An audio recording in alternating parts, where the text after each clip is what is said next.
tolamuki tosutuki tomoni na bokambi mboka ya mabe oyo Argentine ngobila baye kotia manzanza wana esika bana abetaka motope eloko wana ekoleka te na tuni eloko ni ba kosala epai boye bakangi babite bakobongisa esika ya motope epai mosusu o boye o nde ba kokosa nango epai oyo etikali eloko ba kotunga ekoyebanaka te soki bivete soki eloko nini projet wana eyali 21 terrain ya Kisasa 21 terrain ya Kisasa nokuta te ba koya kobongisa ba koya kotia makambo ya mbongo ya nkita Kisasa ekotikalaka na esika ya kolela mopepete na bokonzi Argentine ngobila esika ya koleka mopepe ekoyala te esika nyonso batonga basi batonga Kisasa mabelo kwa lingwala ndako etondi esika nyonso epai moto ko kozwa mopepe etikalaka moko soko vai na ndako molunge duyo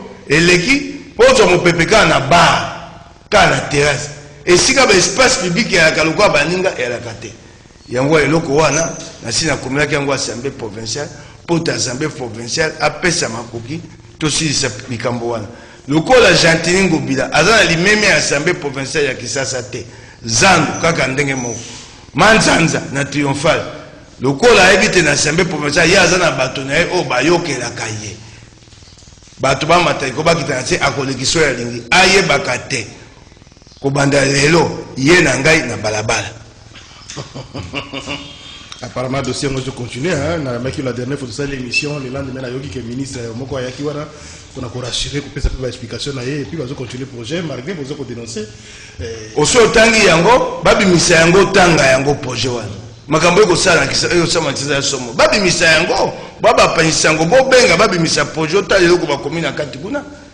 Babi Misa ni Yango, Mona Yango.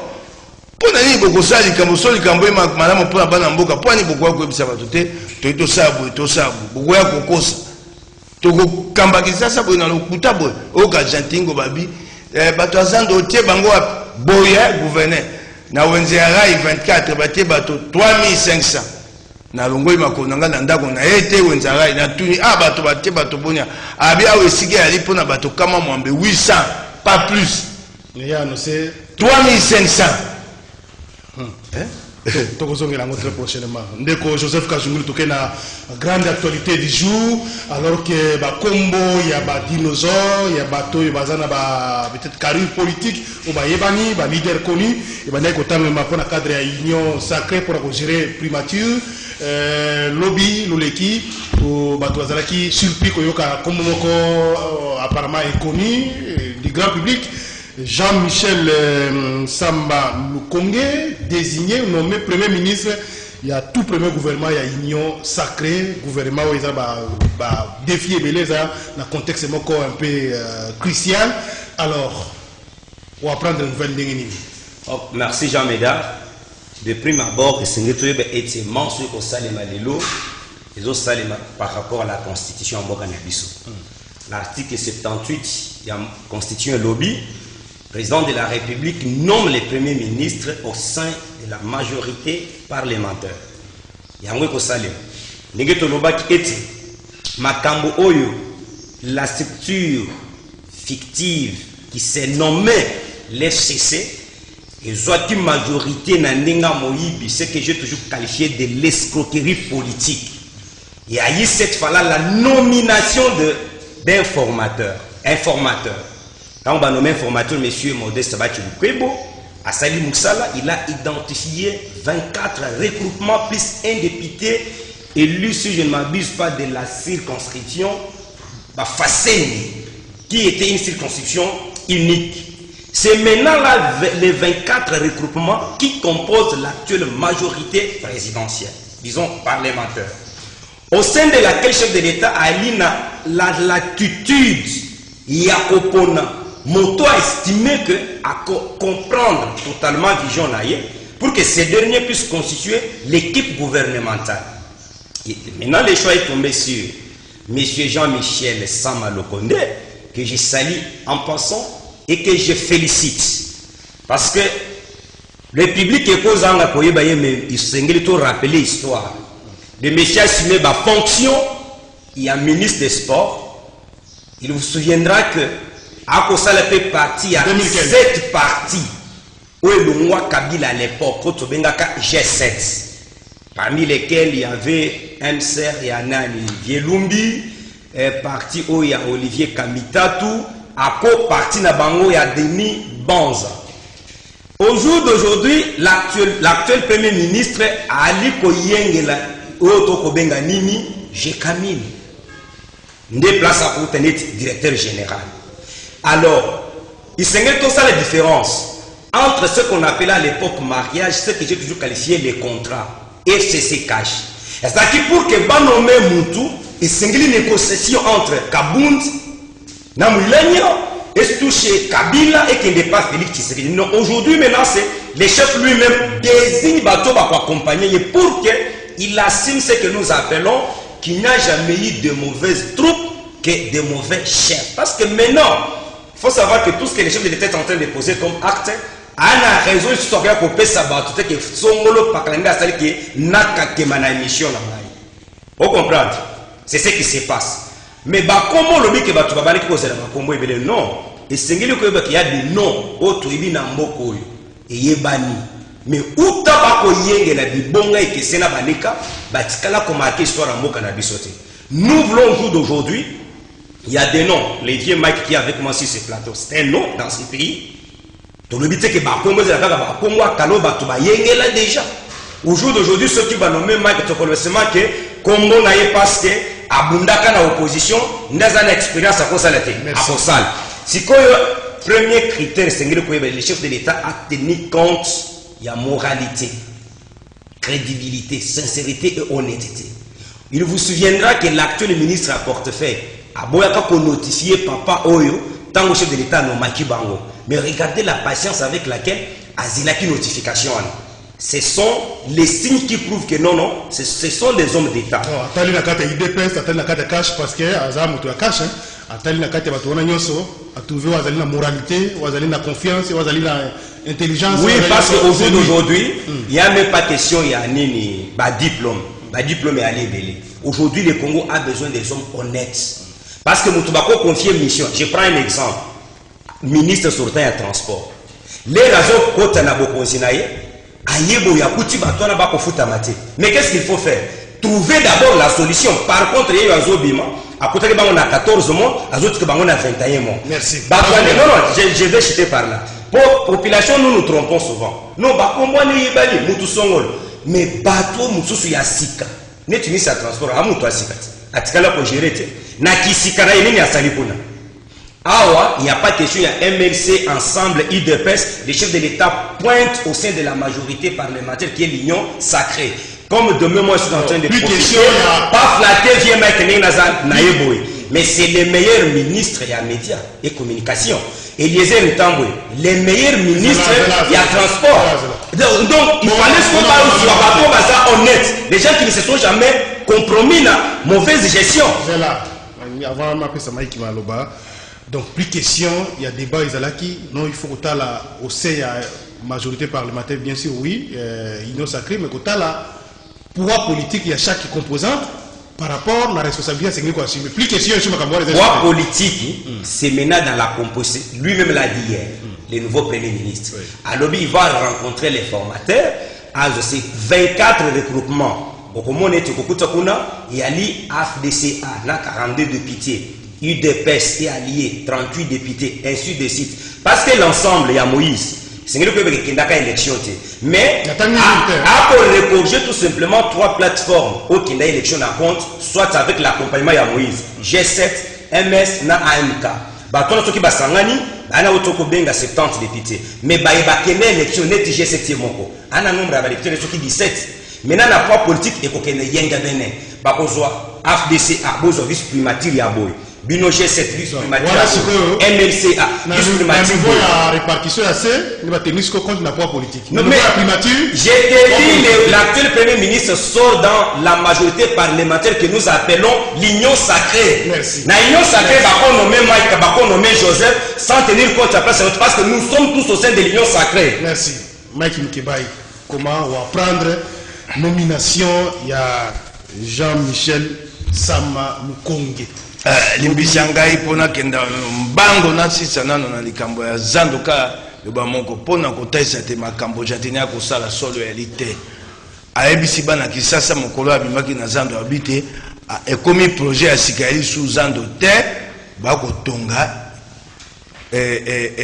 centre commercial ya 65 000 places po balakisa bamona te eloko wana oyo bakolakisa makete wana ekotamba bareseau sociaux oyo alobi akomepata ata mokonzi eza ata na solo na kati te soki okotonga centre commercial 65 000 places na makete oyo ekotamba bareseau sociaux omoni esika batie parking omoni parking wana soki okotonga esika ya zando wana so obi otonga 65 000 places parking esengeza ya monene okozwa esika otia parking wana ya 10 000 15 000 places okozwa yango wana ego bate projet wana eya nango projet ya solo ata mokete olobi makambo etali nouveau premier ministre auti na cash ali moto azaki na mokonzi mboka banda maponami tango maponami na esamaki te lelo oyo baponi ye nana mingi akoloba te po etumba toyaki nango ala ete tozala na bomoko te lelo bomoko wana tobateli yango etikali etumba ya lobi etumba ya kosala mbongwana po maponomi ya mbala nsima ezala na kimia na koyoka nungu epa bato mosusu eyali babi te auti na nsambe te auti na nsambe te ngai nayebi te na kokota wana songisongi wana te natikali koyoka ngo na lingomba na biso te oki ngai nayebi te mokonzi ya mboka aponi moto oyo amoni ya koyeba kosalela makanisi na ye yali malamu eloka mutu ye yali misala oyo tokozela esalama asala yango malamu po yali kaka misala ya ye moko te tokosala yango biso. Est-ce que vous avez un peu choqué pour apprendre le contexte politique aux parce que Kezaki Bataille, c'est vrai qu'au départ déjà ils allaient ensemble, ils allaient MLC dans le souci que Bouké Kuna pour le pouvoir, c'est vrai que vous avez un peu diabolisé au départ, que vous avez négocié, vous avez posé dans l'institution Mboka. Bon, la bonne émission, ils allaient pas cadoter, mais ce que vous avez fait, c'est que vous avez pas oublié. Mais le pour apprendre un homme Moko apparemment inconnu du grand public, le grand public. Tout le monde a sur une nomination. On a mis tout limité partout. On a la paix ambiance, on a bien partout. Rien du tout. Apparemment, un non-événement. Est-ce que vous avez été un peu choqué à cause de Komboana? Sincèrement.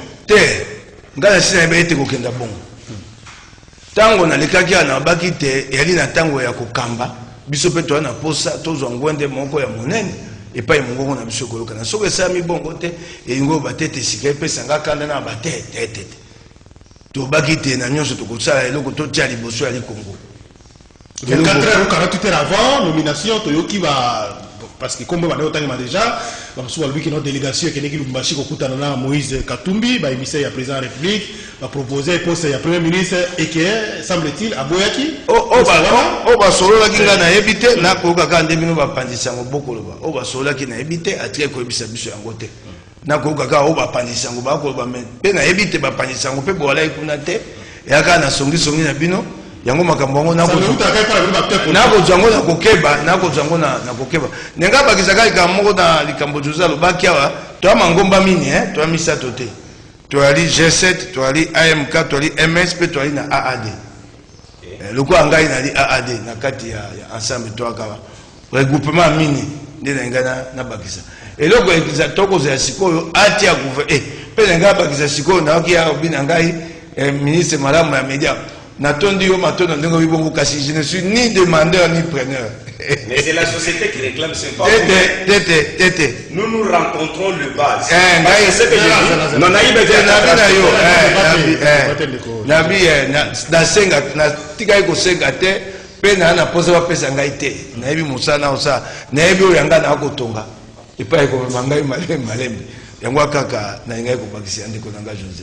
Jean-Michel, ça surprend le côté parce que au regard des défis aux alentours politique, la sécurité sociale, l'économie, est-ce que c'est quelqu'un qui rassure, qui peut rassurer, qui peut relever les défis? Na banza, le quoi toi na politique, mon konjambo katie motoyo.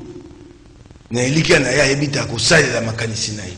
Pour na bongo na monyango mabe mon côté. Perception au sein de l'opinion parce que vous approchez député provincial élu du peuple, bino motala mingi o population peut agir pour réagir. Na yebite ayebanite bato bako sutuka. Eloko ekozaya motu ezali mosala ko sala. Lelo ali libandelati. sima mobu moko bato bakoyeba kombo na ye bakoma kotuna asali nini te lelo oyo eloko ni ebongwani yango wana mitia na moto na ye lokola ye bato bakobate bayebi ye te eloko kosala te lobi ayebana yali mosala kosala soko aboti mbuma malamu bakongomai bakotuna esu te moto yango ayaka toyebaka ye te tala elenge oyo aye awa asali mosala malamu amitia na moto eloko ya liboso ayeba kokima ya likanyaka eloko ya liboso tolina kopesa ye akima kanyaka eloko ya liboso na bokonzi na ye kanyaka yala te eloko ekoboma mboka oyo yali kaka moko kanyaka mabe nyonso etikali ekobotama kaka nsima ya kanyaka. Alors lobi bakombata moko ya IDPS balandinga na ndako ebele baye wana bamosusu bazotuna bayeba qu'est-ce qui s'est passé tout ça babi mais président il fallait tirer biso ta ko Gisa Kabuya ko ba bien za muto akashi mais il fallait que ta ko Gisa Kabuya tirer biso tout ça ta moi ambiance na kata ville mais asali moko yo bon na habite bon c'est là peut-être on sait jamais peut-être muto wana ina miracle na ya ko changer donc alors Mike Mukeba ibana ko ba mami ke Félix Tshisekedi ibana ko luka muto yo akozala ko tiaye kozala lokola potentiel ba diverser na ye na ba élection za ko yate parce que za lokwa kopesa ngo arme na maboko pour ba combattre ye il fallait zo mutu moko yo akozala na mesure ya kozala na nini siuye donc to ba finalement a parvenir quand même ko accomplir oyo e bana ko yokama déjà tout autour na ye soko olobita salili makanisi ne wana na komona yango mabete po ekaboli biso te soki baninga bandimaki te bokabone koti ndengambo lokwa biso so totie na moto te inyo sakende eloko ya motuya po te Congo ebonga po te to mema Congo liboso ya lingambo te Mike Mukeba na tonga lelo zomo nozali très réservé te na ko ba yo ningi na ko très réservé na tonga lelo alors deko te obi to ko bi boye na bisio wala raison soko bi na réservé et pas to ko kenda esengi to bate ya bomoko ata moi monter monsieur na likamoko boye ya sulu kwa lobite mba moko boye boye te to tete esenge to bate ya bomoko po eloko to ko luka kotonga eleki bongai ya moko na biso to mitia kango na moto eloko to ko luka to uti mosika kotia kabila pembeni yaki petete Nous sommes en terre, nous sommes rouler bino, rouler ensemble, rouler MLC, rouler tous, bino tout memi, ba tout memi, ngai so ko bisinga te ba kosi biso e bongo nde Congo di lobiko na mwa mabete mabete ba kosa Congo. Alors Joseph Kazungulu président ko na choix na ye c'est vrai qu'on a allié à IDPS, peut-être qu'on contestait choix ya mokosité mais objectivement on a lu analyste intellectuel tout le qui est présent, ça les mingi au Italie, intérêt naïe pour côté la perspective comme politique ça ya qui n'est pas ya par exemple que tiens bah oui bah que un obstacle pour aller lobby. Objectivement, c'est un choix qui peut même résoudre ma comme yango parce que tout ça ma comme la légitimité. Ah vous allez t'amuser sous Congo et rassurer Kabato. Mais ce qui déjà il y a un doute dans l'opinion, c'est dire que peut-être même suite que l'événement on risque de vivre dès que Sylvestre à l'écaki au départ que quoi est connu et puis ensuite tout le monde va conséquences. Jamais d'art. Et Sengeli Toeba était tous en Amboko depuis 1960 tout le monde a la conscience que tout ça est le côté. Je vais faire deux lectures. Je vais privilégier la lecture sociologique. Au Yébi, quand vous sondez notre société, j'ai réalisé une chose. Sur l'aspect sociologique, toutes les couches de nos populations voudraient avoir de nouvelles figures à n'importe quel niveau. Là, soyez-en sûrs. C'est là que je dis dans la vie, Mike, ce n'est même pas moi. Est-ce que c'est un argument qui attendez, donne-moi les temps. On peut citer plusieurs comme moi, oui. Jamais d'un yoka. Au moment du jour, nous causons à Yambaki, la mère Linde. Je vis, maman, yo lingako yambanga, maman mukolo ya 75 ans. Nazo le kanazela, papa, mais le chef de l'État qui va na ya muto alukuta. Akoya koko c'est le sous mon ici. Alors, lecture na lingina ça sur le plan sociologique. Tango landeli makamana tikoloba, ba trebele ba ko bisabiso. Pour ne pas citer les gens, vous voyez que actuel ministre des médias Jolino Makelele, Batinios Basir Nayete, qu'il est un mauvais ministre à communiquer le Kwamalongati. Il faut qu'on dise les choses. Il y a une société conservatoire, Maka. Et tant que on a battu, biso to battu à base. J'ai des images ici na kotikelo ya ngwa ko lekana ba information na bino. Na utiko kende lemba na kenda kichango awa na réunir ba masse. Ba tebele ba ko réclamer ba tutu ba mukebai. Ce n'est pas moi, ce n'est pas nous qui le disons. Ba zolo ba na ministère des transports, bo tinde biso mutu yo ba ko benga ye. Mutu masolo non non c'est là permettre ngai to loba. To zana société nous voulons ko continuer ma configurer. Oyebi boy, chef de l'État. C'est ça, analyse, il y a composition gouvernementale, tout ça, la première ministre. Tout ça, tout ça, on a déjà la composition. Parce que chaque ministre a un département.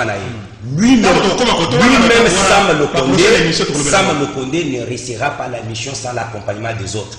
À cause de la première ministre, mais ceux qui équipent gouvernementale, a composé un médiocre, tu ne feras rien. Ilunga Kamba, c'est un professeur, mais qu'est-ce qu'il a fait?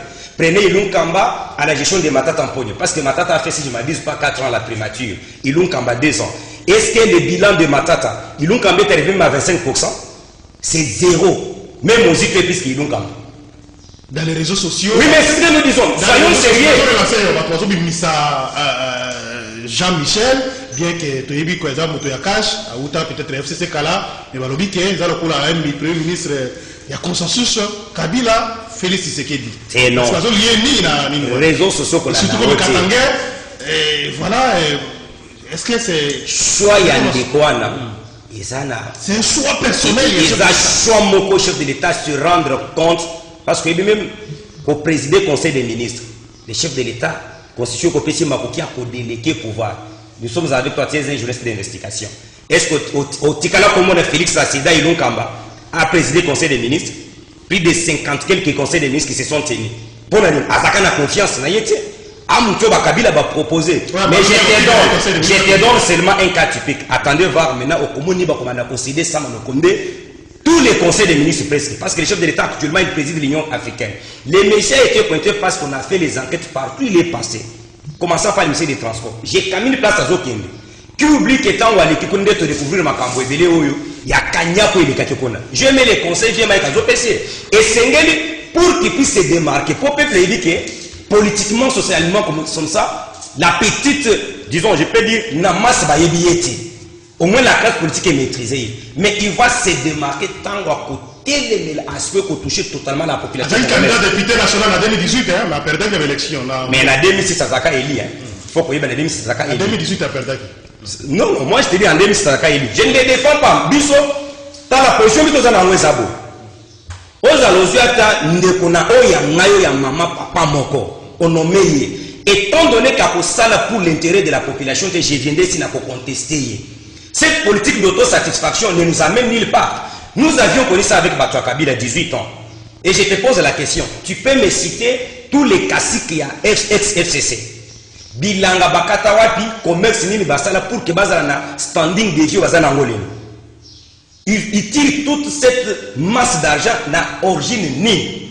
Alors si ça m'a conduit aïe va être population congolaise bisoto kozeleni batubali ya malamu courant lotili kezala mai classe kotonga mboka mais soki akoti na makambo omoni chef de l'état tango a prêté serment la communauté libanaise va nyusu ba kosala misala mombongo na Congo aw ba yela ye 8 millions de dollars comme remerciement et félicitations aboyango na débit mandat na ye mais mon frère on ne te dit pas non non trop long la sentiment tant que le mboka mais Félix a bâti sa campagne moins de 1 million de dollars. 750 000 dollars. N'est pas une campagne à Félix Tshisekedi. Le président de la République, ils ont un service. Et moi je te dis, ce sont de réalité.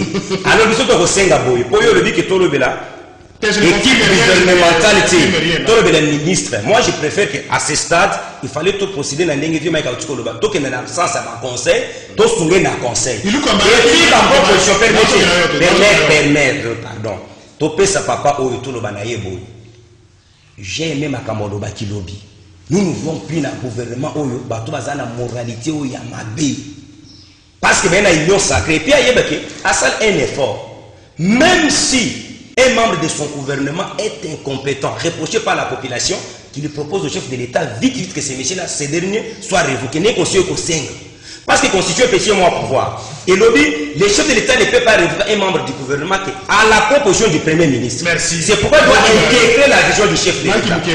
C'est vrai qu'il m'a présenté comme un peu technocrate, mais Union Sacrée, c'est une composition, c'est une structure hautement politique, et montée aussi dans des circonstances hautement aussi politiques. Alors, on a évité, est-ce que, comment concilier maintenant la réalité de la technocrate, un gouvernement, parce qu'il faut que tu aies mais à la réalité, il y a politique, il y a des composantes politiques, il y a des choix politiques. Comment ça la seconde pour juguler par rapport à des défis ou mboka za nango ya ça ya ko relever na ngana na bana na likambo moko na ndeko José na ko sa contradiction na été kasi esengeli te na nyulisa mwa likambo wana bato bako bate joino makelele asa Moussa Malamu te po bako ta amende. Le ministre de la communication, le ministre de l'information n'est pas un propagandiste, arrêtez ça. Nabamboko démocratie c'est un ministre de la communication à Kate. Ministre de l'information à la Kate. Babilo Kouana et Soukami et le quoi pas la mission c'est ça. Moutako réguler makambo etali à côté la makambo etali ninyo communication information. Bato baye bakayango te mosala menda saila kabila na esa makate na gouvernement ya démocratie esa makate azaka mpola kosaka propagande pona kotolaka bato kozwaka mbongo bula matali koswanisaka les autres partis politiques non ya mosala ministre ya communication te bato batikali nango na moto yango bakomona te joino makela se Moussa Malamu te le makanisi na ete awa na te pa ya menda ya koswana na bato koya kokumisaka kabila mosala wana ya mosala wana administrateur ya territoire à défendre non mais la sens wana il faut quelque chose mosala wana yali mosala ya kabuya pona mokonzi ya mboka Félix yali kabuya le parti DPS nde ba organiser mosala wana ya propagande okingai gouvernement kotambola makambo etali mboka o etali république bato batia yango na moto ba mosuta on va to quoi biso to konzoka boko to kolongola ministère wa comment un technocrate à la tête d'un gouvernement hautement politique et ba défi ebele na bichi yo mbale belé bato babetaka libakuma be wana ya kobate to alika na posa mbonene ya Congo soko Sama Lukonde ali politicien te e ko ya passer ba kokotisa moi po bato akoya ko kama ba politicien bakobanda kosala junguluka oyo ya koti awa abimi awa soko aza kaka technocrate atemi lokwa libende bakobukana aza fruit pe ya travail politique te na bina yo soko ali politicien te ayeba kokotisa mwa ndambo ya kipoliticien na mosala kosala politique yali na kati mosala kosala politique yali po akokamba bapoliticien bapoliticien baa na ndenge bakambelaka bango yo esengeli ozala na mayele lolenge moko na bango bamosu ata koleka bango mingi bapotie pa na biso awa na yebi yo bakokenda bayokani basali likambo yo bandine nzela yango bamemi yo na libulu po yo obinga na technocrate soko atikali technocrate ya pamba akokweya iluka makotaki ya bakobateki mwa lisolo ya ndenge alekaki ya utaki na ebongo sika Kabila atiaki Lukamba ebongo soko Félix a beti Kabila babibotu wana mingi ya pwani po Lukamba aki politicien te yango wana aye technocrate baebisi ye kenda Lumbacha ke Lumbacha boto betami na sima ya yebi loko bako lenga te esenge ya la pe politicien lelo Kabila akolela bia pwani na tiaki tato po na nini na tiaki tato ya politicien ta koyeba te tasika wa Félix a betinga mukatawa esenge ya za pe la dose politique dans d'autres termes. Mais si le président a payé, le président a commencé à faire ça. Mingi koleka. Na moment où le président peut-être a payé moment muke. Mais si yon dakiza awa ya Lukamba. Loko la ebaki politique était babeti oto benga tango to ba miki babeti move. Oh monsieur abeta. Babekenda Lumbacha ke bwa ebaki politique était et singela eba politique ye. Akotisa yango. Soki azana ngota lukango so na kati ya tangawichi amela yango. Alors, on va rendez-vous des auditeurs.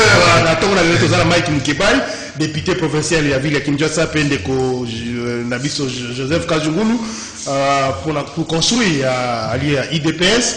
Tout bêtement solo, il y a premier ministre Outiko Zouangwende, défi lobby c'est vrai à lobby mingi makamotali sécurité ninga solona mokonzi mboka il faut qu'on s'attelle la sécurité sociale consort omoni c'est vrai à s'atteler rapidement ya eloko ya liboso na koyebisa yo obi bokenge malamu eloko ya liboso ya maponomi ya pole poso maponomi ya pole esalami te ya kimi esalami te bokenge wana ekoya te tokoswa na awa te bandoki ezongi lisusu maponomi esalama na mobu koto tukumi baye na misato na 2023 pona koyoka bato mosusu abakoba ekosala mabongo te tokomema yango ata te 2025 bamosusu na balie te bakomona te soko maponomi esalami na 2023 bokonzi oyo ya bango wana ekokenda kaka boye biso tolie te bayebaka te soko Félix abakisi mobu moko to mibale akozwa lifuta te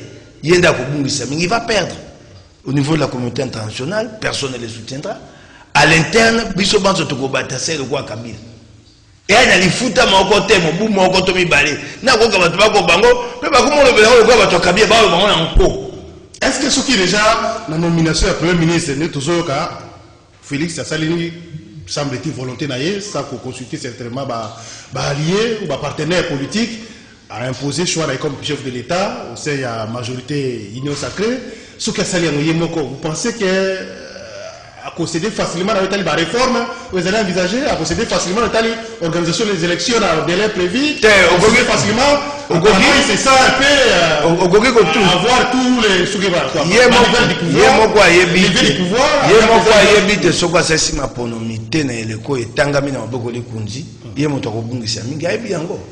ye moko alakaki te akosa mbongwana yo ko kotunanga motuna te akotika to sa yango eyali bosengo yali na kati pe ya ye moko etumbalaki nango banda ele kwa Kabila eyalaki te bokonzi elongwa kuna epa ya bato bondoki ya kinga kati pozo nzela ko sesa mapono misikana ko sisa na mosusu etikali ya kosala eyali likambo etali bokenge na ngambo na este bandeko bakufaka mikolo nyonso eyali pasi mingi na motema pesima na yango koluka na lombango boni bana kisasa bakongomani bakoki kozwa mwa eloko ya kolia. Est-ce possible? Na mwa moke oyo kokoka te se kobunde tuma makasi te na mwa moke yango na kopesa ye tori kokanga nano bisika nyonso mbongo bula matali bungaka ebimaka moyibi alika na bato lelo mokonzi Félix akokanga te moyibi ali bisika nyonso ke na DGI DGDA DGLAT moyibe bandi na moto okutaka vandi wana bato nyonso bakoyibaka mbongo bakoyiba na tuni premier ministre moya kala auto kamba na tuni ye na mobu moko mboka biso Congo bungisa mbongo boni ebisinga boni le Congo perd chaque année entre 1 et 2 milliards de dollars okoka mbongo to bungisa ego bate ata babengaka contrat ba sinwa to aki na tina na yango te et là biso 6 milliards o bakomaka ya pe 6 milliards te ego bate na mobimi tano biso moko so to kanima dusu epai mbongo eko yibama eko bima toko sa mbongo koleka 5 milliards pour ce qu'on tient entre 1 et 2 milliards ego ba la moyenne c'est 1,5 milliard en 5 ans un mandat c'est 7,5 milliards ake ndokanga ba madusu wana eko pesa mbongo porte to sunga ba kongomani. Merci beaucoup ndeko Joseph Kajungulu ba musuka lobi ke azape moko ba produit ya ba lobby internationaux notamment ba minier va s'impliquer parce que sotali moi CV na ywana asali mo makambo belé na makambo tali mo mini wana tout ça va comme mine na Chekamine et certainement va peser makasi dans la balance c'est pour convaincre mokonzi mboka ko opter pour la choix na ye. Alors ça c'est pas notre problème défi sikoyo asenge ko relever Jean-Michel Sama Lukonge par rapport à la situation politique, par rapport au contexte politique. Bon, moi je pense que il y a mon quoi mais quelqu'un qui moi et l'autre lobby na oyo ba défier cause là. Et j'aime une chose parce qu'à lobby il y a mon na équipe na ba ko sali le côté ceux qui bazana accompagner la population. C'est ça le vrai pouvoir. Parce que lorsque nous définissons la démocratie, nous disons c'est le pouvoir du peuple, par les peuples et pour les peuples. Par les peuples parce que le pouvoir vient du peuple. L'accompagnement pour les peuples parce que c'est Azako a surpris na ba kombo ya batou, asa les fois na kolala ko yeba mutu avant de découvrir l'action naïe. C'est déjà un problème n'est-ce pas? Non, ça ce n'est pas un problème jamais. C'est ça l'accompagnement ça. Non, moi je pense que gérer, ce n'est pas le synonyme d'être connu par la population. Il faut se marquer par les actes. Accompagnement du peuple. Pour que le peuple... Non, ce n'est pas dans ce sens-là. Il faut comprendre les contextes politiques. Lorsqu'il dit l'accompagnement de la population, c'est quoi? Au moins, le régime à Kabila. Aujourd'hui, ce que tu population... Toujours régime à Kabila. Toujours régime à Kabila. Mais il faut que je te dise. C'est une référence parce que... Où faut gérer Mboka. Je crois que leur vieux Mike Azol, les autres squelettes, pesanga tant dans calmement, Congolais, pour savoir la langue. Comprendre? Awa Boye, pouvoir quand on dit pour le peuple, cela veut dire c'est la population qui détient ce pouvoir. Ceux qui ont au Kamba, attends ce que c'est Makambo qui toque, ceux qui ont un accompagnement à la population, toutes tes actions seront comme non visibles, n'impact na bango. Ngana lobi côté sécurité mo kwasi lobi, ba défi belé mais ngana ba promotion na ko salaye pour que action na yé gouvernementale et ça a quand même impact dans la population. Parce que toutes les politiques au kotia mutu na centre na yangote, les alliés tous politiques ça devient une sorcellerie. La politique c'est comme enseignement il y a apôtre. Il disait notre enseignement c'est un enseignement christocentrique. Jésus-Christ est au sein de leur enseignement. Parce que quand un vrai chrétien dans le Saint-Esprit dans Jésus Katinaye à Kobika, c'est ça son action doit se baser sur cela. Réforme électorale. Je soutiens que Balongo la Makambo y a c'est électoral.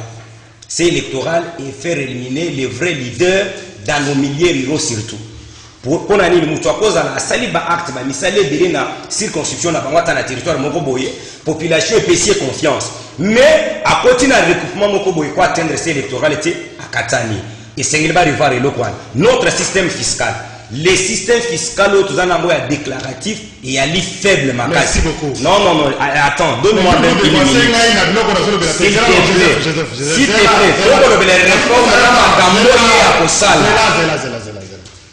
au stade actuel, il faut pénétrer la réforme parce qu'il faut un gouvernement. Non, le défi, c'est la réforme. Tout ça, le débat présentateur, c'est ça que malade monter bateau dans la vie. Mais parce que tu me laisses là, le Bamakamou, parce que on a tout le temps à golobater. Gapi na zona devoir ya ukatayo ya ko orienter to kene liboso Joseph Kajungulu. Donc na zone ngate to perdre esprit ya batu to ko sala émission comme sous poto la réforme ya loi électorale. Qu'est-ce qu'il faut faire? Innovation nini et là on va la carte. À ce moment on peut pas détail ba ko saisir avant malam. Pour l'instant, toujours le ministre a commis ba définir la relever. Je peux comprendre ce qu'on suit par exemple la réforme électorale, ou ce qui va ça va pénétrer les contenus. Ah oui, je comprends les sens. Là, ça a perdu un peu. Ok, ça ne dérange pas. Réforme électorale à lobby, réforme fiscale, faut tout réformer. Voilà. Et c'est un tout revoir le traitement et à fonctionner de l'État, la gratuité de l'enseignement, il fallait à pénétrer dans le coin là, pour relever ma faiblesse. C'est-à-dire que l'un des éléments est là, c'est des infrastructures, il n'y en a pas. C'est un peu bête, c'était qu'on a. Et l'autre a mis balé, on a pêché autant orienté mission et Ali, s'il veut réussir sa mission, et Sengeli a fait sa justice les moyens de sa politique. Parce que ce qui justice est bien administré, Moutounion soit au Tchamaka, na place naïe. Et puis Dédé, du logo tu connais non influence, il y a des miniers internationaux, influence de l'État, je ne pense pas. Moi, je pense que c'est un premier ministre de la République du Congo, a missionné pour servir la population congolaise, et puis il a aussi na équipe na epoyo, ou quoi pêcher dans l'équipe na eza na ba jeune et belé ou ba yebane na population petit, pour que ba imprimer quand même. Et puis na monio petit c'était Makasi Jean Meda, na o Italie ba force représentative au sein de l'Assemblée nationale. Ici nous sommes en train de parler de l'union sacrée. Na l'union sacrée tu yebi apport il y a MLC allié. Tu yebi apport il y a disons, AFDC allié. Tu as dit, à port, il y a IDPC allié. On va tenir compte de tout cela. C'est un premier ministre de l'Union sacrée. Il faut retenir les critériums où le chef de l'État se base pour nommer. Ne soyez pas surpris. Au sein du MLC, par exemple, on prend par exemple le ministère de Justice, on va faire un MLC. Pourquoi? Ce n'est pas parce que l'MLC méritait ces ministères. Justement parce que le chef de l'État a dit quelqu'un d'une bonne moralité qui peut animer ces ministères. Il fallait toquer dans le système parce qu'il fallait toquer à la tête à différents départements. Bateau va booster la réforme en autocosé. Oui, par exemple, ce qui est dans la réforme au niveau de l'Assemblée nationale, si vous avez un mauvais ministre de justice, mais bien que possible, parce que la plupart des histoires, il fallait où tu as un projet et où tu as un parlement. Parce qu'il faut différencier entre projet et proposition. Il y a une proposition lorsque ça revient auprès d'un parlementaire. Merci, mais merci. ce qui est commis sur le gouvernement, moi, il la loi sur l'enseignement. Mingi mingi ou takaka na gouvernement. Merci, Pour merci. la gouvernance quotidienne. Merci. 082 33 33 749. 082 33 33 749. Nomination, il y a Premier ministre Yambo Kanabiso. Population, intellectuelle, Bino Bolandara Biso, fidèle et émission, rendez-vous des auditeurs. C'est quoi, qu'on a commentaire Nabino, analyse Nabino, Boyambi, nomination, on est nini, Bo Bengi, Opesi, moi, question ou bien réflexion, Koleka, 1 minute, pour tous les gens, Oyoba, Kokiko, répondre à ton avis. Allô, bonjour.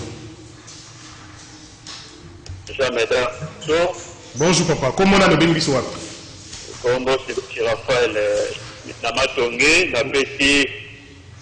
Honorable mon solo vraiment résistant même Kibak Boté Nante Kokajungulu, y compris tous les Congolais qui suivent cette émission. Oui. Rapport automatique, moi j'ai d'abord aimé cette nomination parce que c'est un homme vraiment intègre, compétent et puis notre allié parce qu'il avait travaillé la campagne pour Zamboka, la côté à Katanga. Donc c'est celui qui a la confiance du chef de l'État. Et puis c'est l'homme intègre d'abord. Donc nomination pour la mission congolais, c'est Monique et les alliés, moteur Makasi, aux Zamboka, à celui qui a il y a toujours bonne chance à travailler pour qu'il arrive à défier Makasi et puis à trouver bon retour pour le peuple congolais. Donc c'est un peu ça. Merci Ndeko Raphaël depuis le Matongé. 082 33 33 749. Toujours appel nous. Allô, bonjour. Allô.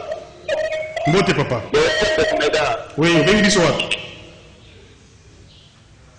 Aïe, Ndeko qui malheureusement 082 33 33 749. Toujours appel nous na Zela Singa. Allô. Mbote papa. Oui, Mbote. Ndeko J22.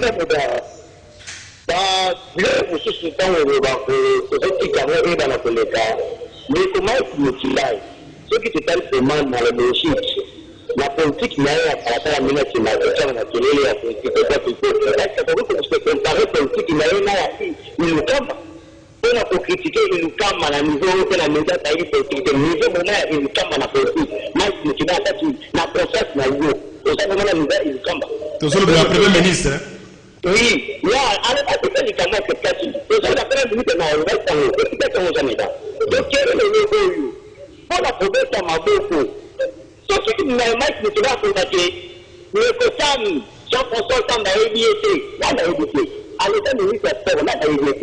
À ça que je l'ai à ce Camille. Le mais Cathy a d'aller côté de la affaire, là il y a mis les autres pas la boîte.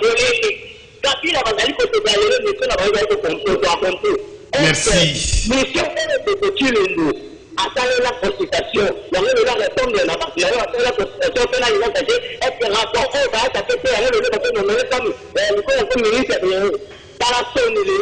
Merci beaucoup Ndeko J22 au dépassé une minute commune à 1 minute 30 secondes toujours Ndeko Moussousou mon numéro est Ndeko ya Paris la WhatsApp je crois qu'on peut rappeler 081 177 177 02 62 pour la Ndeko Zolanda biso libanda pas bien uniquement na WhatsApp toujours numéro ya Mboka 082 33 33 749 allô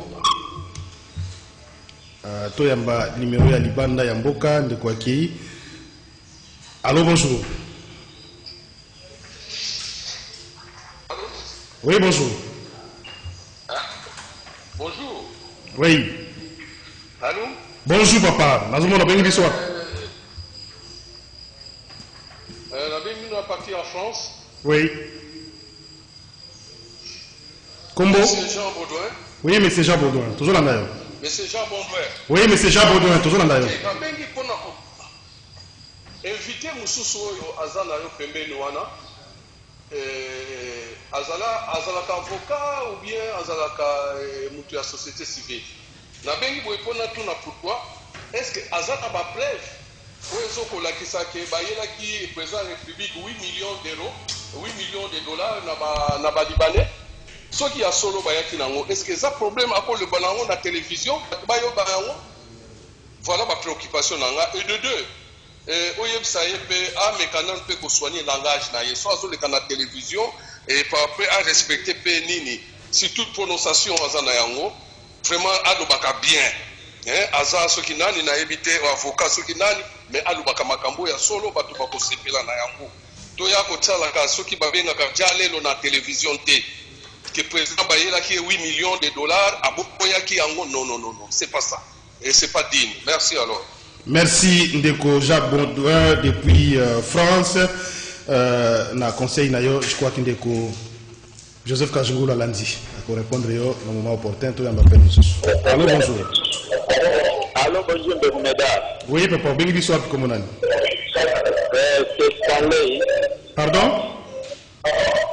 Stanley. Oui. Toujours sur la première ministre autonome, azala mutu moko social, azala mutu azo répondre na besoin ya peuple. Azala mutu azolanda ba monde ya ba autorité morale te. So, otala peuple congolais de azala space. Tala bato na biso est. Azala mutu moko azo répondre na besoin ya peuple congolais. Le peuple congolais se retrouver et le peuple congolais a été libéré. C'est ma chambre à l'autorité morale. Merci beaucoup. Merci Ndeko Nabiso. Obéni quelque part 082 33 33 749. Obengi Pesi Combo, puis place Obengi Libiso qui est essentiel à 6e qu'on a vélo. Allô, bonjour. Oui, allô, bonjour. Le coopératif n'a pas fait. Oui. Oui, la ligne n'a pas bougé. On a tout l'honorable Nana Jean-Marie Moukébaï. Biso te dit, premier ministre ou la Tchèque Biso, au président nommé, avaient ensemble. Mais la limite à propos n'a dit que non, l'ensemble d'ailleurs limité. Sur le Biso, nous avons même gouvernement est limité, avant pour te dire, les reconnus qu'on a en ailleurs, avaient ensemble fait, le bureau est coupé, avec la LCC. Question à poser à moi, merci beaucoup de Konabiso depuis Kassavoubou. Mike a répondre à la question à yo, tous appel monsieur très rapidement. Allô, bonjour. Oui, papa Obal. Contribution à les amis de papa, je l'aime. Oui. Nous sommes en Congolais, nous avons la moquée au Baluba ke to komena wana okoni wana omeni ete ata kwa za mwana moke akobaluka kobela na ye toza vraiment déçu na ba politiciens toza d'accord les soutenir na makambo na bango tozali sûr que premier ministre azali le kwa malamu pe akomela biso na contexte biso toza pe moko na biso za kokita mingi mais topesaka chance mais na koyebisa ndeko Kasawundo attends la constitution a dit son malin, on a évité les avocats à Ndegeni. En fait, ça pouvoir mieux sur la présidence de la République. Mais la constitution a dit son établi et peut-être qui président de la République qui bataille chaque fois qui constate là, et le ministre fait bataille. Mais on dirait qu'on fait ça non sur la présidence de la République. Ah, mais ta constitution dit son avocat, mais la constitution a bien fait. La soutien. Merci beaucoup. Tous appel Yasuka. Na tongo na lelo 082 33 33 749. Appel Yasuka. Allô, bonjour. Allô? Moté papa. Oui, toujours comme premier ministre. Oui. Oui, la dernière na Kimbaseki en Dekomitera. Dekomitera depuis Kimbaseki. Makanisi na yo. Oui, la pesi ba vidéo moté na ina tout la Dekomai. Alors pas qui bien que au Kabula soki to ki ko pesa maboko e ba mwana mboka collectif mo. On a beaucoup de papiers qui ont été les sous-motés. Mais le monde fait que nous avons bien en farine. On met le canal ensemble.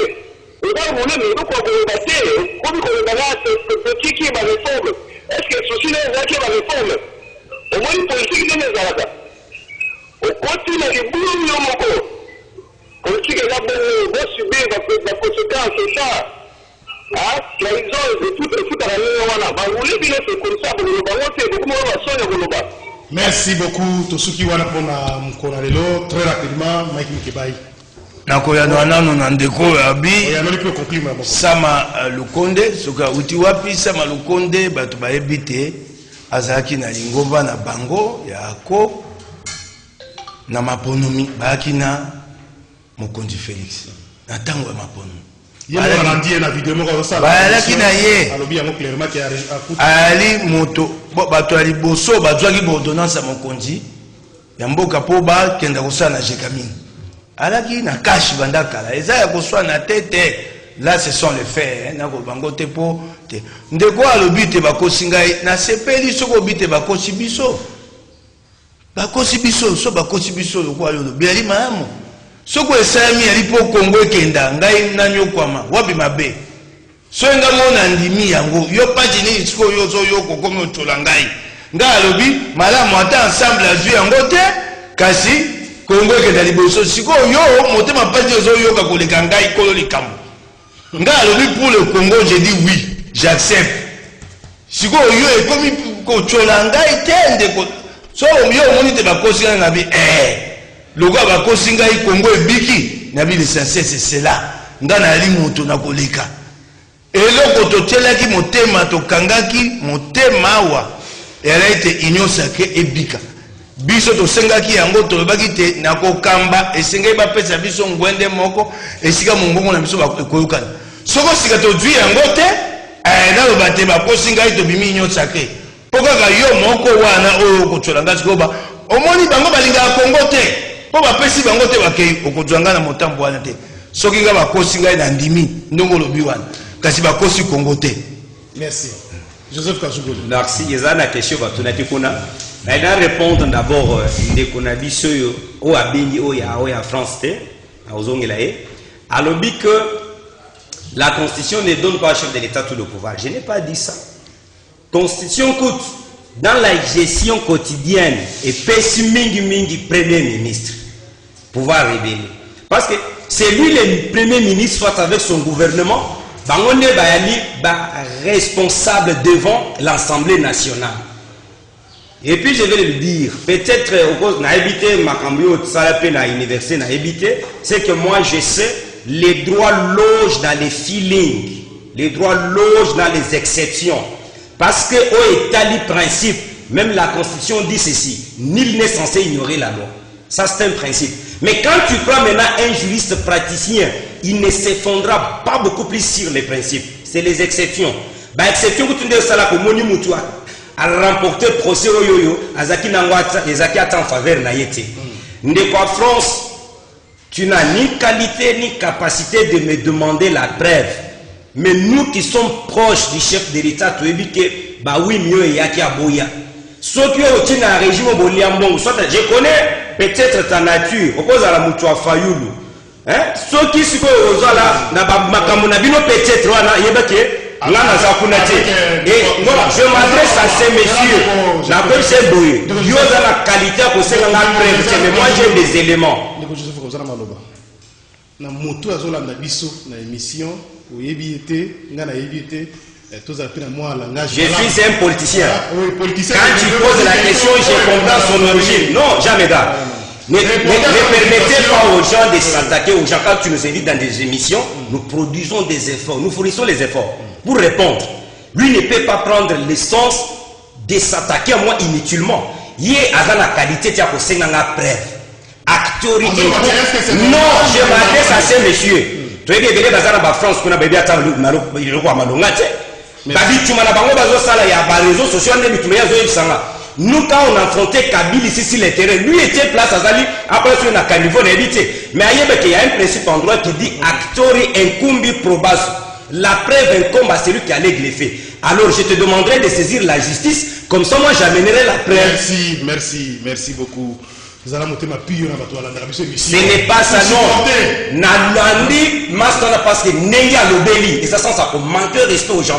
Je ne suis pas son petit frère. Merci. Je ne suis pas son ami. Merci. Nenga Nebzakan de Kojozo, Missima, ma cache. Je ne suis pas son ami. Je m'adresse à ce monsieur de la France. Monsieur, je ne suis pas ton ami, monsieur.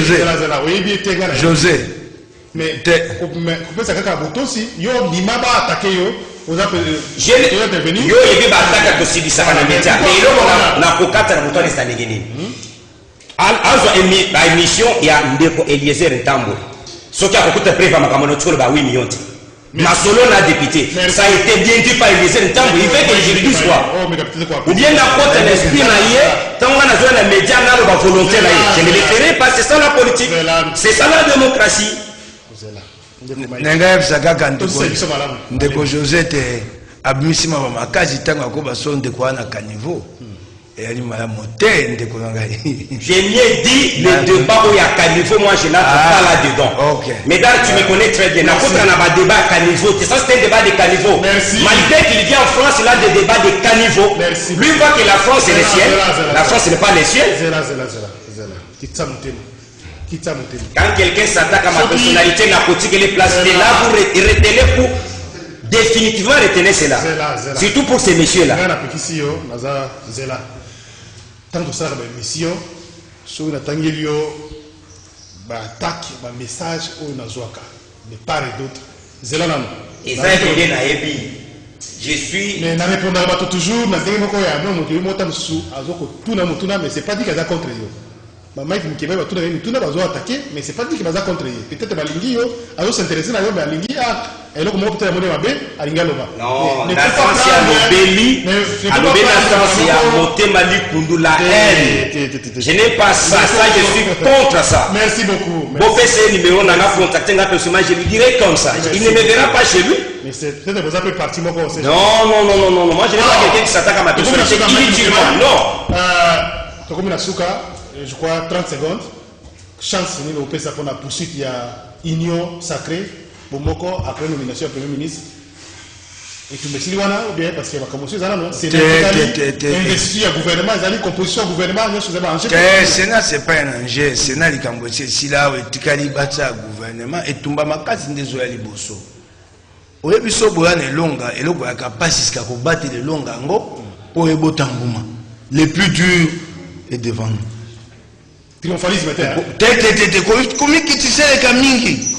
Il y a pas ce qu'il y a comme ça, mon salaire, il y a biso, il y a PTT, et à PTT, et puis pour ça, bon guana, pour ça, ça m'a pas nommé. Il y a pas ce qu'il y a de biso. Merci beaucoup. Tokomi Nasuka, merci Mike Mkebai, merci Joseph Kajungulu. C'était un peu chaud Nasuka. Joseph Kajungulu. On ne peut pas nous intimider. Moi, je parle un peu comme Chadar. Mon ami, rendez-vous des auditeurs, on a un siège un peu perdu.